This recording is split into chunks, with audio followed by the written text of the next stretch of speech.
From Connecticut Public Radio in Hartford, this is Audacious. I'm Kyone Wolf. Entirely Kyone Wolf, not enhanced by any artificial means. I don't currently have any hearing aids or cochlear implants, no pacemaker needed for my heart, and currently I'm not wired with a deep brain stimulator, like people who have Parkinson's, epilepsy, or OCD. The word cyborg dates back to the 1960s. It describes a person whose physiological functions are enhanced by biochemical or electrical modifications. So in that sense, everybody with a cochlear implant, pacemaker, or deep brain stimulator is a cyborg. At the same time, in pop culture, the word cyborg sometimes has a bad reputation. We get the best of both worlds. The fastest reflexes modern technology has to offer, onboard computer-assisted memory, and a lifetime of on-the-street law enforcement programming. It is my great pleasure to present to you RoboCop. If people are embedded with technology, then maybe that technology will dehumanize them. At least that's the impression that characters like RoboCop and Darth Vader give off. But today, you're going to meet two people who flip that narrative on its head. They use technology to not only enhance their senses, but to experience and share the art that these expanded senses can create. Moon Ribas and Neil Harbisson are co-founders of the Cyborg Foundation and the Trans-Species Society. They would love to see more human beings use technology to expand themselves, not only so they can sense their worlds more deliberately, but to also connect creatively in new ways. Moon, a choreographer, is best known for having sensors implanted into her feet that vibrate every time an earthquake of at least 1.0 on the Richter scale goes off. We'll meet her in a little bit and hear how she incorporated these sensations not only into her daily life, but into her dancing. But let's start off with Neil Harbisson. Born colorblind, he became the first person in the world to have an antenna implanted in his skull. Imagine a long, silver, flexible wire about the width of a pencil sprouting from the base of his skull and bending over the top of his head. This antenna interprets colors, including UV and infrared, into vibrations. He can hear color. Here he is on the BBC back in 2014, sitting in front of a canvas of differently colored dots of paint on a musical scale. So to me, these paints are sounds. I can hear each color, and I can actually also put them on a score. Like red is F, G is yellow, green is A, turquoise is B, blue is C, violet D, and pink is E. I asked Neil to talk about how this idea for the antenna came to him. It's something that I created when I was studying art as an art project. I was always interested in color because I don't see color. And then I was interested in Isaac Newton's theory of color and sound, where he related colors to sound.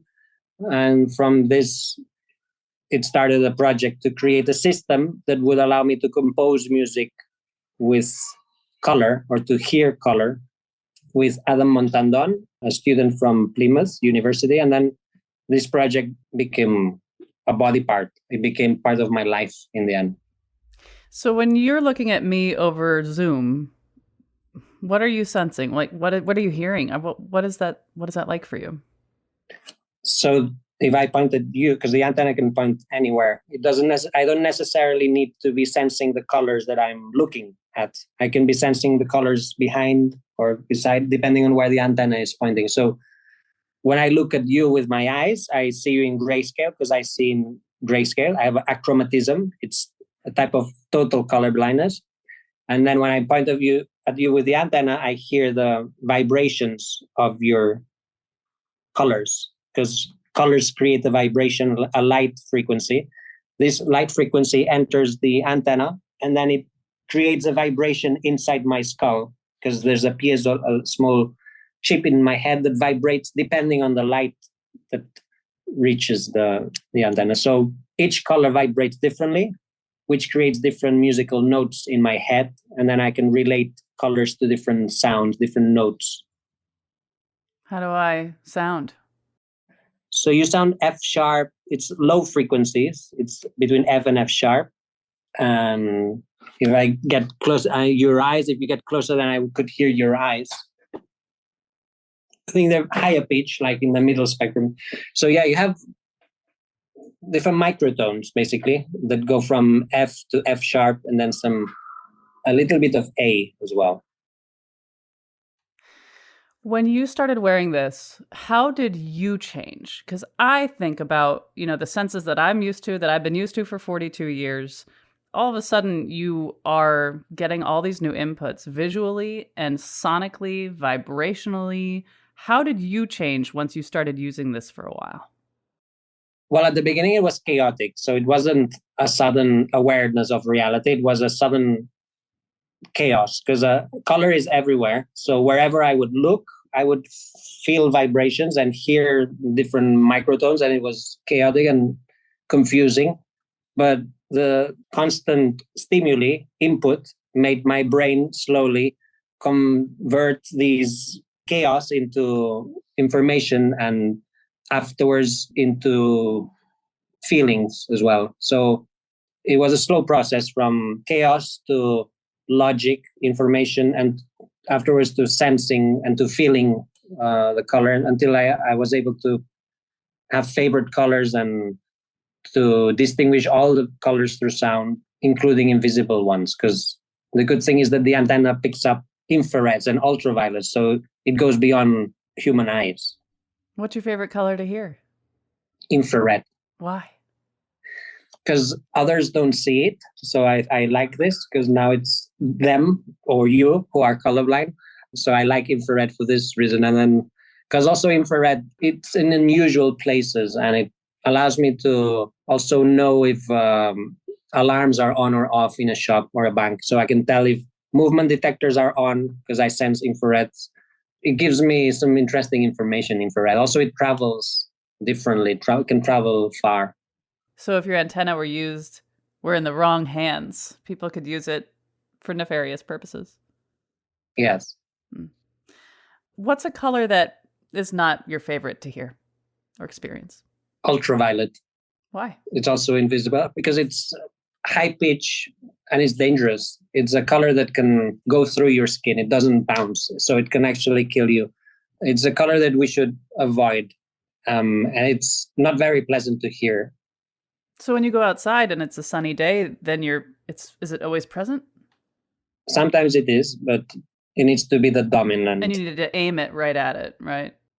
Well, it can be anywhere.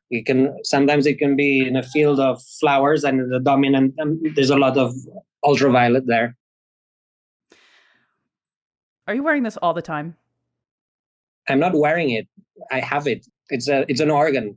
It's a body part. It's not removable. I would need to have surgery to remove it. And how long have you had it? Since March 22nd, 2004. So it will be the 20th anniversary next year. I'm planning a big party.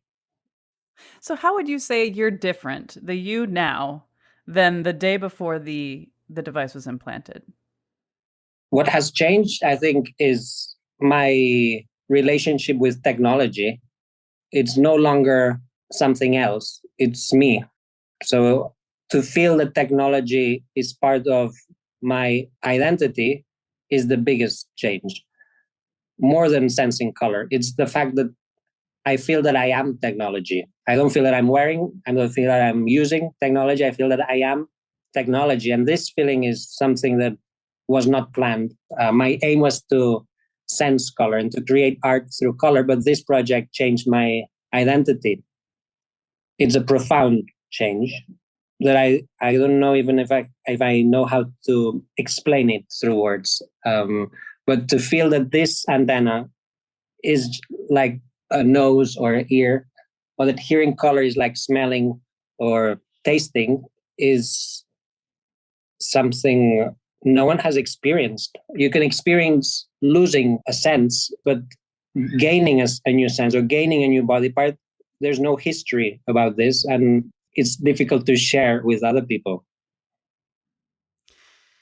I think a lot of people, when they consider implants that would accentuate or change our perception, affect our perception of the world around us, I think a lot of people, unsurprisingly, recoil and go, okay, there's something not right about that. I'm a human. I want to stay a human. I'm going to just stop it right there. That is beyond the pale, too weird.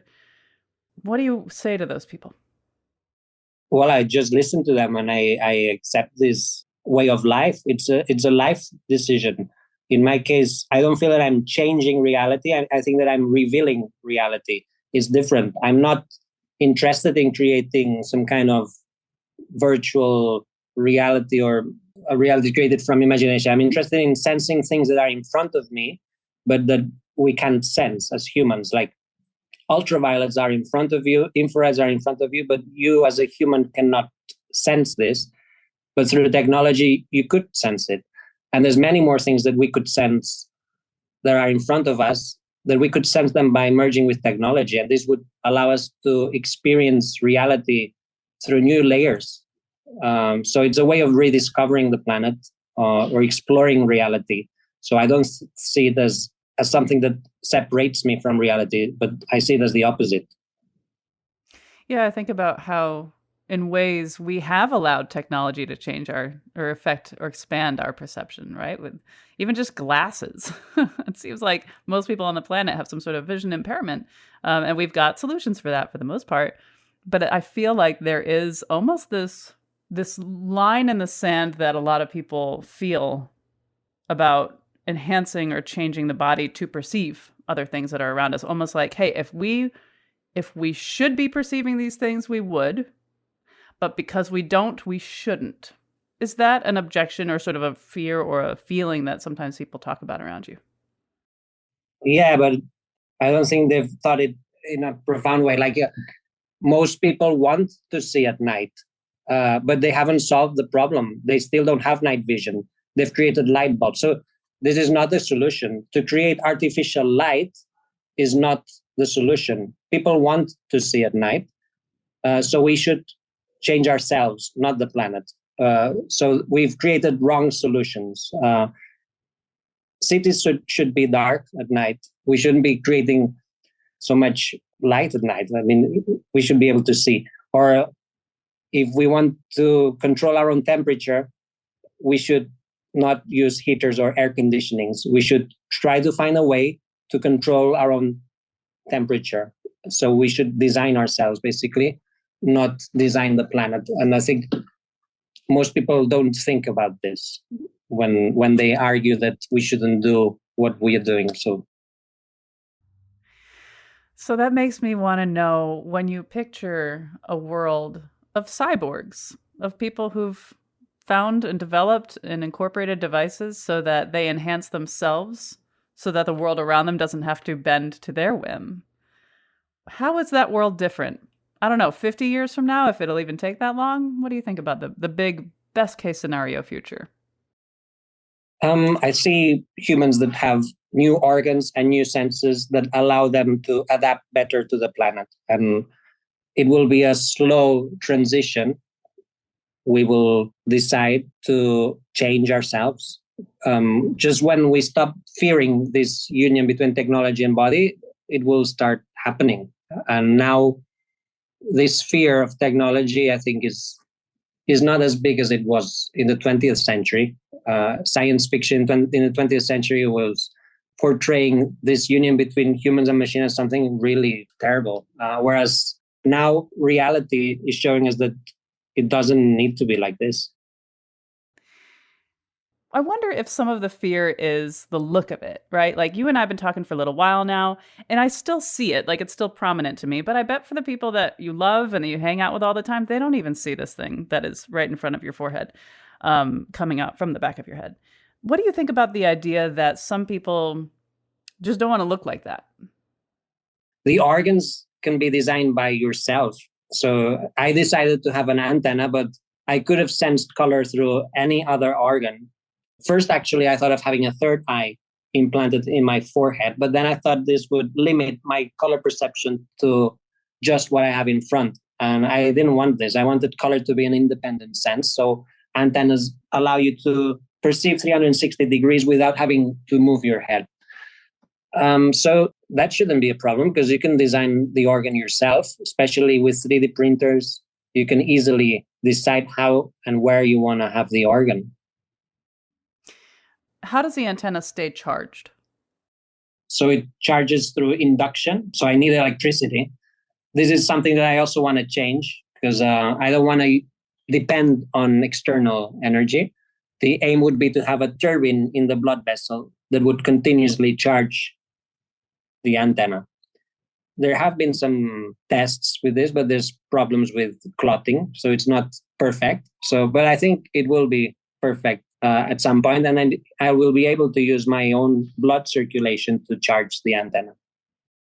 So if you could use that technology to charge one device inside you, then that could charge any device inside you. That's everything. Would having the turbine technology in the bloodstream be at least one of the game-changing developments to get us to be more cyborgish? Yes.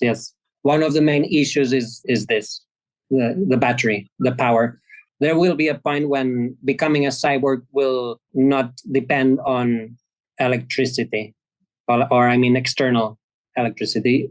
We will be able to charge our own organs with our own energy, either with blood circulation or kinetic energy or any other type of energy created by our own body. And our vehicles. Anything, yeah. Depends how much energy you can create, because we are constantly creating energy that is lost. Right, even in our sleep. Exactly, especially in our sleep. When we sleep, our brain is creating a lot of energy that is wasted. So I can't imagine that any sort of fuel industry would be thrilled about this idea.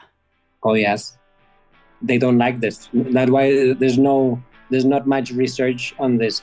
That would be the end of many things. Yes. That was Neil Harbisson. The antenna implanted in his skull translates color into sound. When we get back, 3 policemen tried to pull it out because they thought I was filming them. But you need serious surgery in order to remove the antenna. Plus, how one woman understood the planet differently after getting implants in her feet that would vibrate whenever there was an earthquake.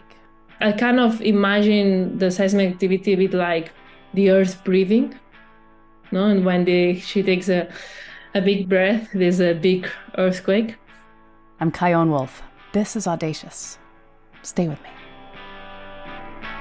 I hear colors running through my mind.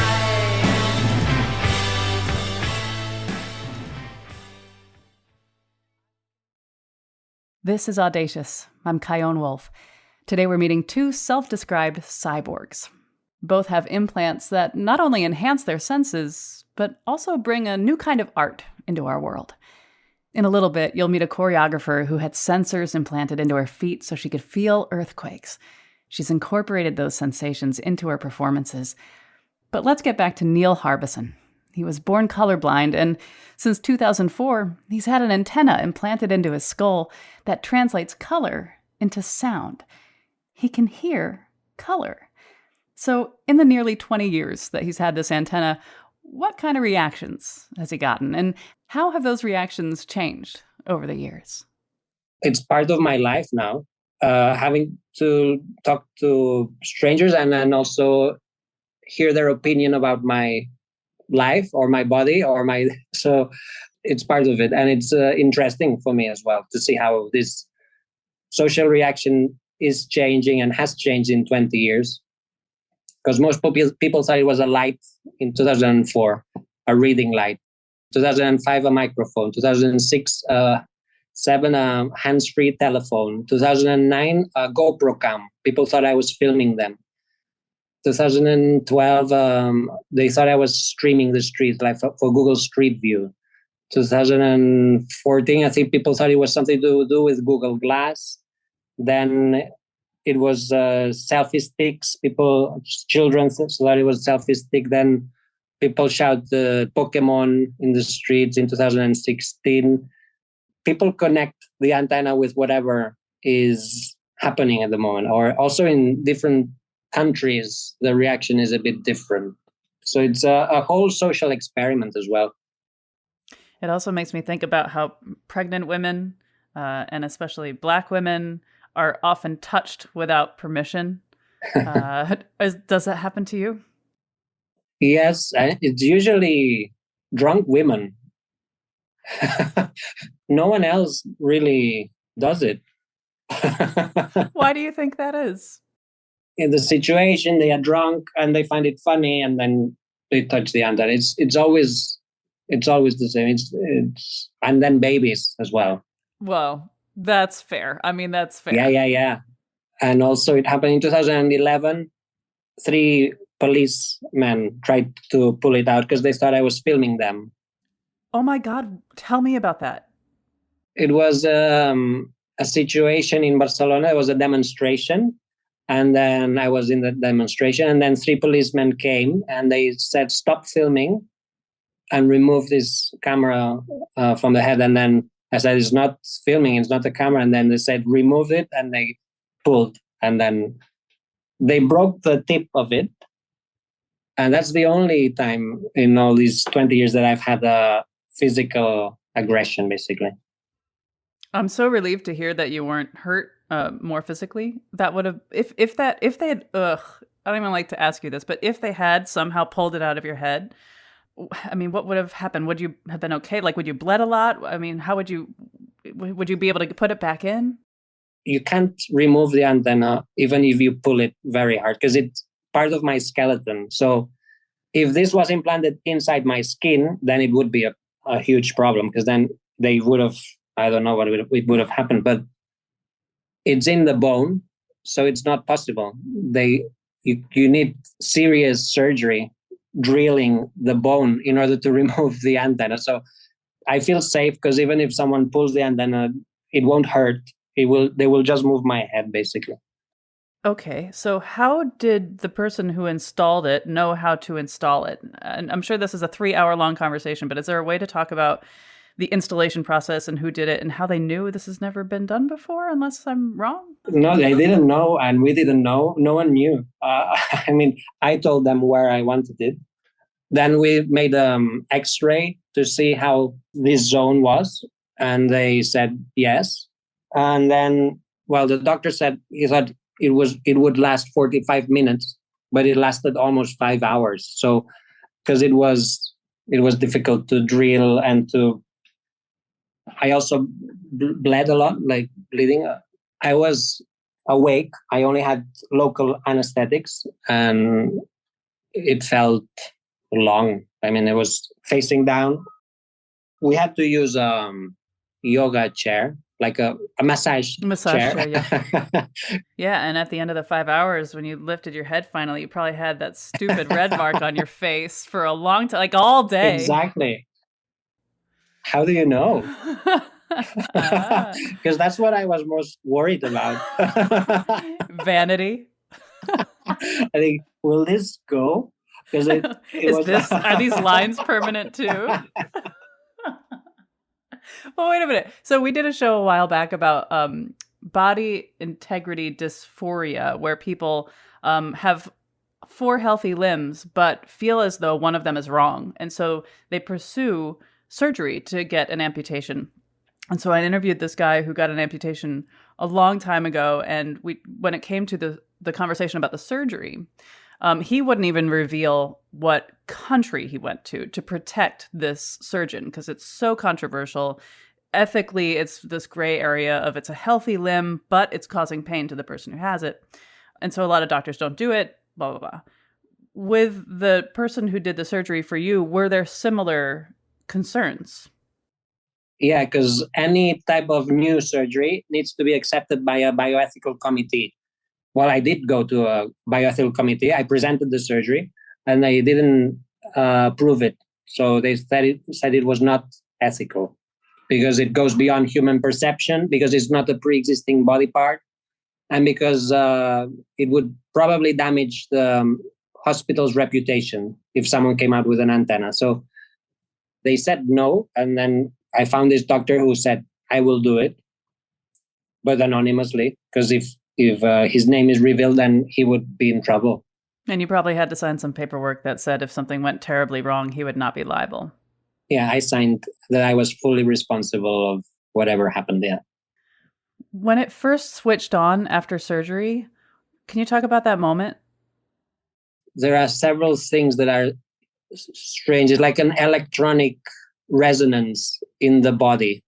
Even when I clicked with my teeth, it would have an electronic echo. The new sense, which is then suddenly coming from inside, not outside. And then the new feeling that you have a new body part is,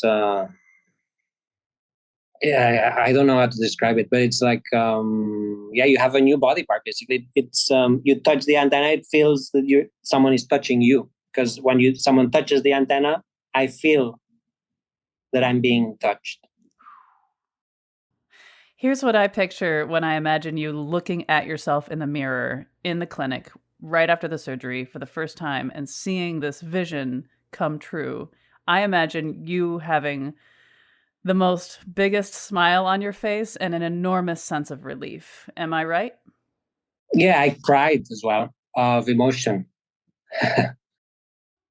How long did it take for you to kind of get used to it and forget it's there and the sensations to start integrating into your whole life? How long did that take?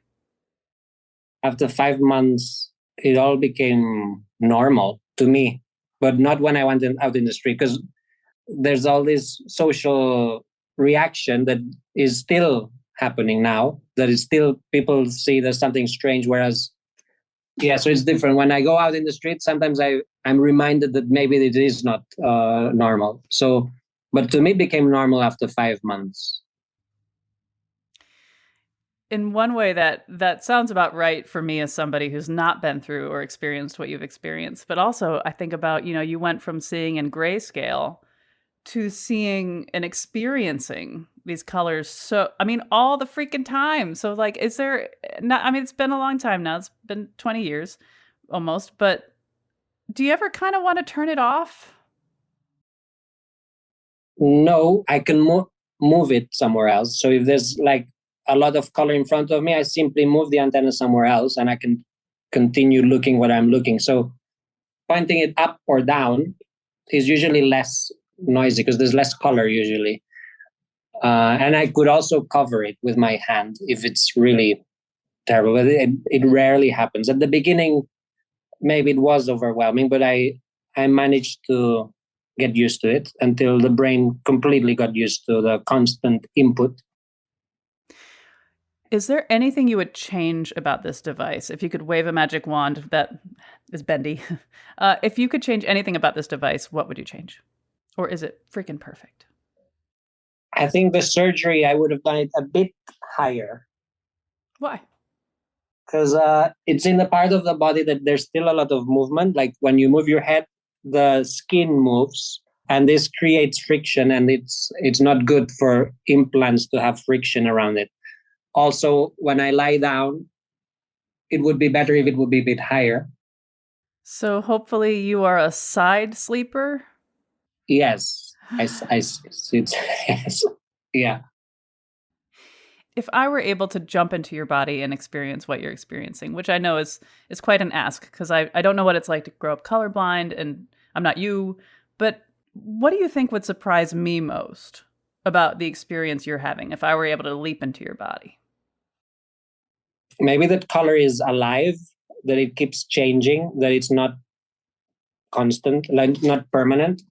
Like you see an object that is red, for example, and you will always say it's red, even if you're not seeing that it's red. But the fact that colors are constantly depending on the light, not on the actual object, is something that you would probably be more aware if you kept sensing color. Because I decided that the antenna should have no white balance. So it never tells you what color it is. It simply gives you the vibration of the color. So then you're much more conscious that color keeps changing.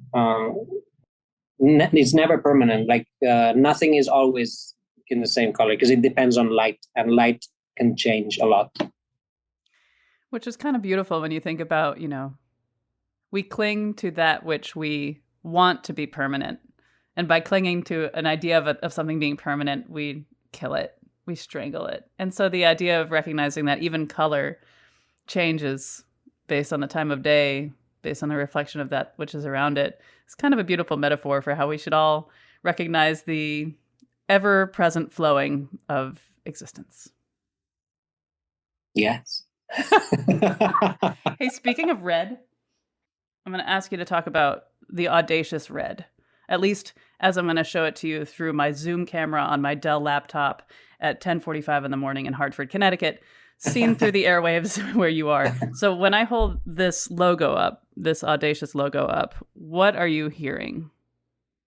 There's different shades of F, and that's different shades of red, but it's different shades of different microtones of F. Very profound sound. It's a low F. And you said that my face had F in it. You have a bit of F and a bit of F sharp, yeah. So I'm related to you my sound... show's logo. Exactly, yeah. Can I show you the Connecticut Public Blue? Yeah. Yeah, this is C, almost pure C.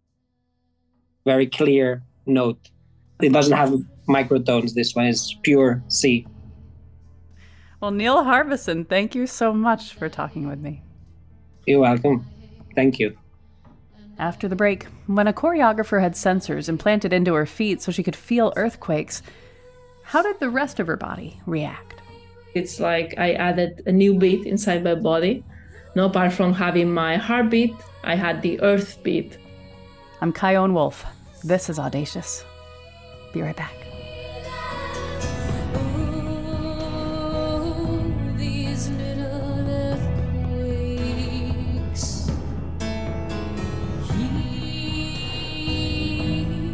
Here we go again.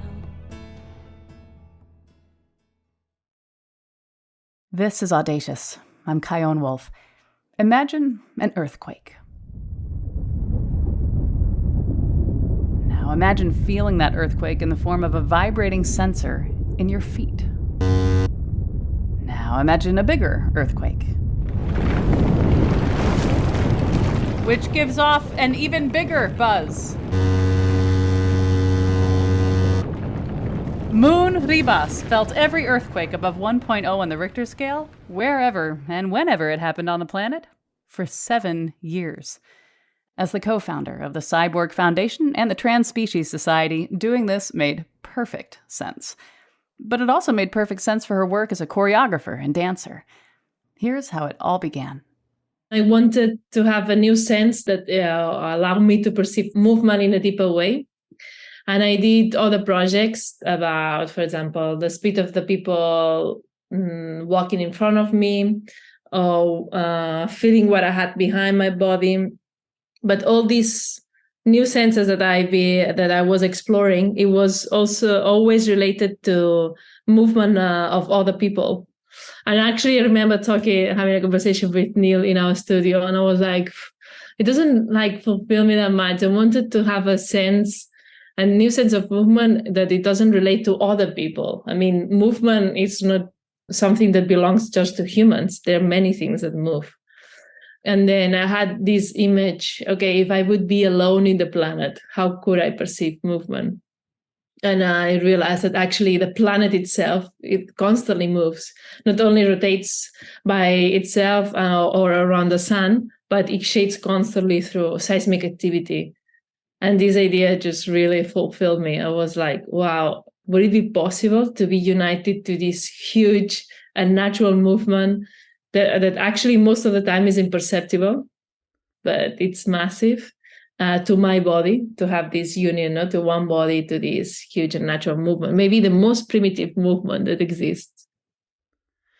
Okay, so it's one thing to have this idea, and it's another thing to do it. Will you talk about how did these sensors get developed and then surgically implanted? So first, you have the idea, and then you find if the technology exists, and then the seismic data goes online in real time. So that was easy because seismographs are all spread all around the planet. And then it's like, how can I perceive this in my body? And I thought through vibrations would be the most natural thing. I didn't think so much where to put it, so I just put it like a watch. But then it was quite big and this was annoying to it, so I put it up and up until it was above my elbow, because also it felt like away from my vital organs, no, like on the arms. And I did that for a while. I even found the way of implanting. And I did a collaboration with a body hacker, and they put me implants above my elbow.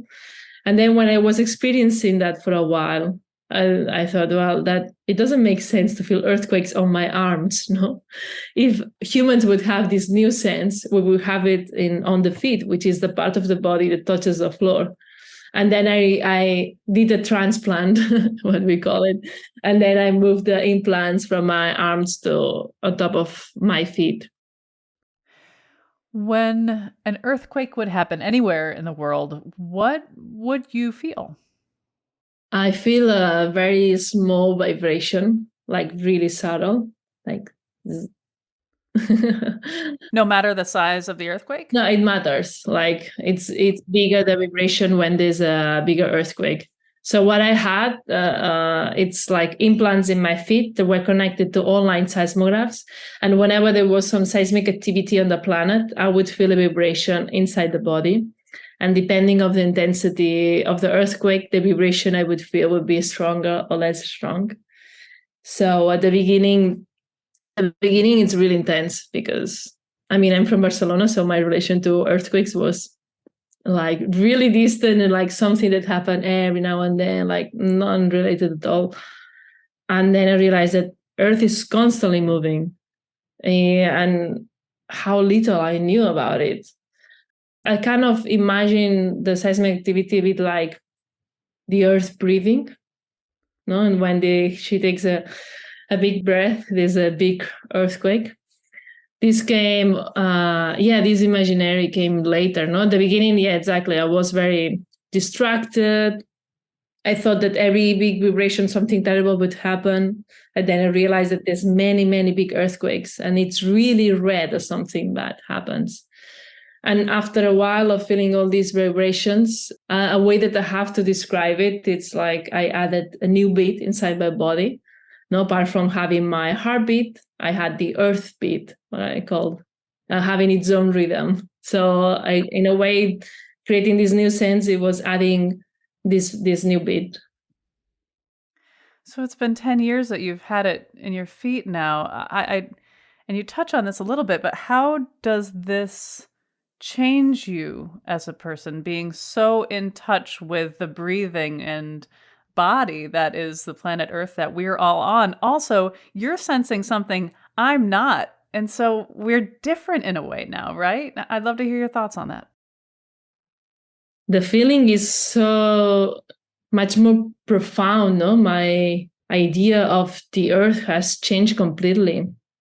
I mean, also I realize how disconnected we are, no? I mean, earthquakes have always existed. And through seismic activity, I feel like Earth is showing us that it is also a living organism that evolves and moves constantly, and makes me think, how is it possible that big cities exist? How is it possible that we build cities like we have done it in a place that is constantly moving? Like, would animals have done this? No, like how we need to readapt to our own planet. We live in a moving planet. And yeah, sometimes a cyborg art, no, we say that it can be a bit lonely too. It's fulfilling because, especially when I perform, no, it's a bit like meditating. I have this dance piece, that it's a durational piece, that it can last 10 minutes, it can last hours. I usually do it in museums, and it's an invitation to the audience just to listen to the Earth for a while. So what I do, I stand still, and whenever there's an earthquake, I move according to the intensity of the earthquake. So it's a bit like a duet between the Earth and myself. Actually, Earth is the choreographer of the piece. I'm just an interpreter. So I move whenever she moves. So if there are no earthquakes, there will be no dance. No, lots of festivals are worried about this, but Earth moves a lot. I tell you, I always end up moving. So you had these implants in your feet for 7 years. Why did you decide to take them out? And did you miss them? Yeah, it was So I was so much more scared to take them out than to put them in. And I thought everything would change. And it was so weird because nothing changed. For even days and months, I could still feel the vibrations in my body because I had it for so long. So I had actually the phantom effect. So I was a phantom cyborg for a while. The world's first phantom cyborg. Exactly. And yeah, I missed it. I missed having something. And then with my partner, Kim Hiron, he's also an artist. So we met to create something together, and we wanted to share a sense. Because as I told you, cyborg art can feel sometimes very lonely. And it's like, well, maybe we should share a sense and then create a performance about our experience. And in the meantime, we got pregnant. So we created the pregnancy sense. And this consisted because I got pregnant, so I had a belt around my belly with an ultrasound sensor connected to an interface, and that to a phone. And then Kim, my partner, in the other hand, he had a bone conducted headphone connected to his phone, and with this he could literally call our baby. And with this call, he could hear the fluids of the amniotic sac, the flux of the blood, and his heartbeat. At the beginning, it was very watery, but when he was growing, the heartbeat was more clear. Yeah, we said that actually he was digitally pregnant and I was biologically pregnant. So we all share the pregnancy, but in different methods. And we did actually what we call cyborg family concerts, because actually we plugged this belt into some loudspeakers. So audience could hear the heartbeat of our baby, and we modify it electronically. And we also add our own heartbeats. And we also made music with using all the family's heartbeats as a rhythm. So using our bodies to create music. So our son was a DJ very early in our belly. See, what I'm hearing from you is that the work with implants and technology that you're using with your body is compassion based and connection based. And so when I think about, some people are so, the idea of being a cyborg or using more technology than we already do, because we certainly already use technology in our bodies, but using more gives some people some pause and some fear. What would you say to those who have fear about using more intimate technology like this? I understand them, because actually when we were teenagers, Neil and I were a bit like this. We had the phase that we were actually anti-technology too, because I thought that it was very distant and cold. It always, for me, was very functional. So I don't like technology just per se. Like I don't have the latest phone, or I don't have like just gadgets. I mean, it's something personal, no? I wasn't the girl who played video games. I don't like just technology, but I think we find really fascinating that technology can help us to perceive reality in a deeper way. And this is when I found it interesting. It is something very personal, I guess. How, use technology as a medium to perceive. I found this very, very exciting. Actually, we define cyborg art like this, no? Designing your own perception of reality by creating new senses and new organs. Because the reality you perceive is like this because your senses and organs allows you to perceive it like this. But exactly now, if my dog enters the room and a bee, the way we all three perceive that room is completely different because of our senses and organs. And this is exciting, no? The room is the same, but the way you perceive it, it's different. So we can re-explore our own planet by creating these new senses. So what's next for this effort, this art, this cyborg work? And if you could wave a magic wand and have all the money you need to do the next big, meaningful implant to you, what would that be? Actually, I'm creating a performance that it's called Underland. And we're talking about human relation with the underland. And it will be an outside performance during nighttime. It allows like 50 people in the audience, and all of them will have frontal light and also a cybernetic wristband. It will vibrate every time there's an earthquake somewhere in real time. So actually, during the performance, Earth will interrupt us constantly with the vibrations, and it's an invitation also to look a bit under our feet, what we have under, and then also it's an invitation to listen to the Earth. No, so the last scene we want like no humans in the scene, and just let the Earth talk through some seismic percussion that we are preparing also. So these sensors are connected to an online seismograph that's always sensing where on the planet there are earthquakes. And most of them are little tiny ones, right? But of course, now and then there are just mind-bogglingly violent, huge 9 point whatever on the Richter scale. Can you talk about when you sensed one of those big ones? Actually, there are many big ones that sometimes happens in the middle of the ocean that nothing bad happens. But I remember the first one that I had the implants, it was in Nepal. It was a really big one. It was really, really negative. That's the problem with seismic activity, having this new sense that sometimes I found it like really fulfilling, but then there's also this dark side. It feels like guilty. I remember like I felt like really bad and felt like, so there's been moments during feeling this that I've been like, no, I think I should drop it. I don't want to feel it because it feels like I'm promoting something that it's bad.